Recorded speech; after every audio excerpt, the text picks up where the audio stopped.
You can order the blower motor assembly used in the video on CarParts.com via the link in the description. Turn your engine off and set the parking brake. Open the passenger door to give you easier access to the blower motor, which is located under the glove box. Remove the plastic cover under the glove box. Disconnect the blower motor electrical connector. To do this, push on the tab and pull on the connector.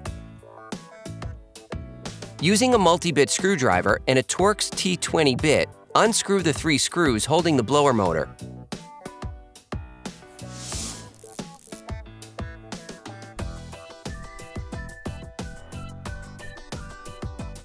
Then remove the motor.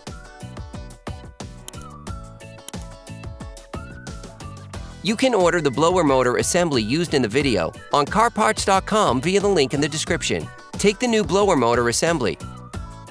Then insert it into its slot. Hold it in position. Then screw the 3 holding screws back in.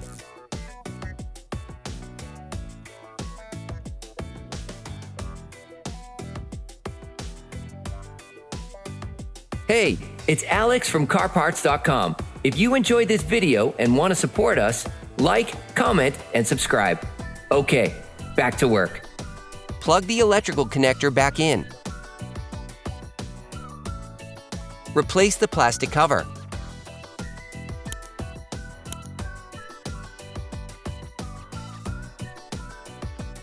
Operation complete.